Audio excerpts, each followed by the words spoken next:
గబగబా ఏదో మాట్లాడేశాను. కానీ మీరు వెళ్ళిన తర్వాత కన్న కొడుకు చనిపోయిన బాధలో ఉండి కూడా నా కొడుకు బాగుండాలి, మనందరం బాగుండాలి అని చెప్పి సుజాత గారు మిమ్మల్ని వెనక్కి పిలిపించమని చెప్పారు.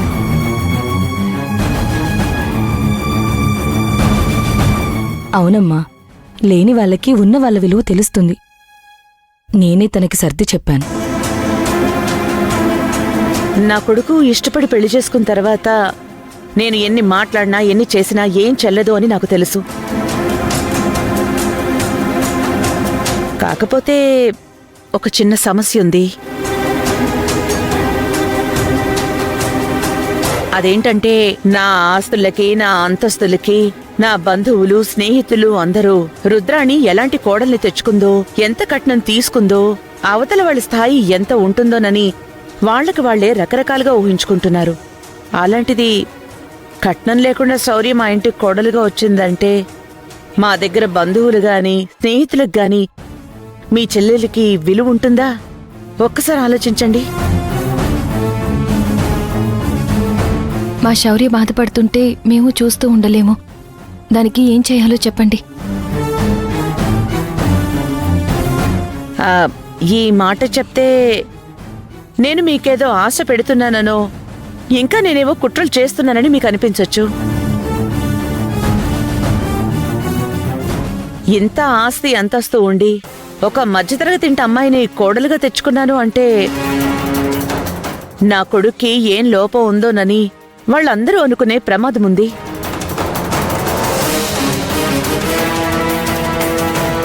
అంతేకాదు, డబ్బున్నవాళ్లు కాబట్టి ఆ అమ్మాయి వలవేసి పెళ్లి చేసుకుందని మీ చెల్లెల గురించి కూడా అనుకుంటారు.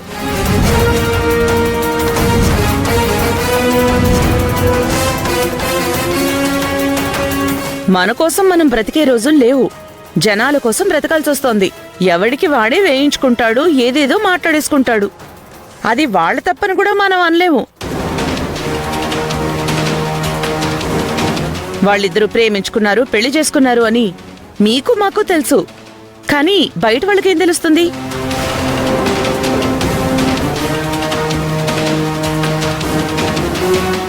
వాడెవడో గబాల్న వెనక నుంచి మడే మాటలు మన చెవిన పడితే మనం తట్టుకోగలమా?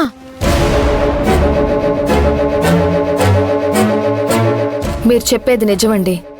ఇంత గొప్ప స్థాయిలో ఉన్న అబ్బాయిని మా చెల్లి ప్రేమించి పెళ్లి చేసుకుందంటే తప్పుగా అనుకునేవాళ్లు అనుకుంటూనే ఉంటారు. అవును మహాలక్ష్మి, ఆ మాటలు మన చెవిని పడనంత వరకు బానే ఉంటుంది. కానీ ఒక్కసారిగా ఆ మాటలు మనం వింటే మన ప్రాణం పోయినంత పనవుతుంది. నీ చెల్లెలంటే నీకెంతిష్టమో నాకు తెలియంది కాదు కదా. మా చెల్లంటే మాకిష్టం కాదు, మా ప్రాణం. తన కోసం ఏమైనా చేస్తాం, అవసరం అయితే ప్రాణం కూడా ఇస్తాం. నా కోడలు అయిన తర్వాత మీరు తన కోసం ప్రాణాలు ఇవ్వాల్సిన అవసరం లేదు. ఒక ఆడపిల్లకి పెళ్లి చేస్తున్నారు అంటే ఏమిచ్చారు అని మిమ్మల్ని అడుగుతారు, ఏం తీసుకున్నారని మమ్మల్ని అడుగుతారు. ఏమీ లేదు, ఉచితానికి పెళ్లి చేశాము అని చెప్తే మనుషులు కదా, వాళ్ళిష్టానికి వాళ్ళు మాట్లాడుకుంటారు. అందుకే మీకు మాట లేకుండా నాకు మాట లేకుండా మీరుండే ఇల్లుంది కదా, అది ఇచ్చారంటే చెప్పుకోవడానికి నాకు బాగుంటుంది. నా కోడలు కూడా దర్జాగా ఇంట్లో అడుగు పెడుతుంది. నా బంధువులు కూడా సంతోషపడతారు.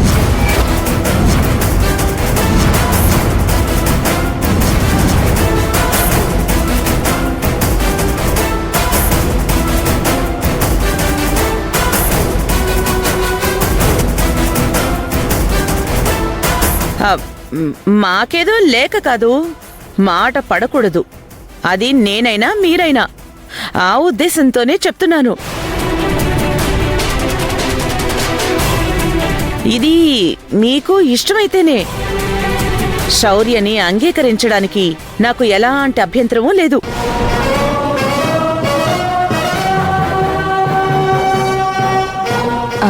తను రుద్రాని చెప్పింది కూడా నిజమే కదా. ఆడపిల్ల అత్తగారింటికి పోతుంటే ఆ అత్తగారేంటి, ఆ అత్తగారి కంటే బయట వాళ్లే కోడలి పిల్ల ఏం తీసుకొచ్చిందో ఏంటో, లేదంటే ఆ అమ్మాయిని ఎందుకు పెళ్లి చేసుకుంటారని మాట్లాడుకుంటారు.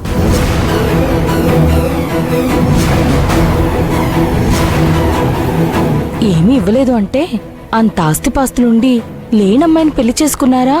ఆ అబ్బాయికి ఏదో లోపం ఉండుంటుంది. అందుకే మధ్యతరగతి వాళ్ళైతే నోరు మెదపకుండా పడుంటారని, ఆలోచించి చేసుకునుంటారని రకరకాలుగా మాట్లాడుకుంటారు.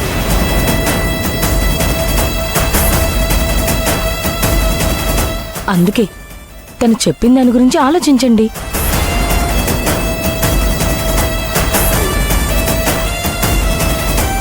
చూడు మహాలక్ష్మి, నా కొడుక్కి నా సొంత అన్న కూతురి సంబంధమే ఉంది. ఒక్కగానొక్క కూతురు, 1000 కోట్ల దాకా ఆస్తుంది.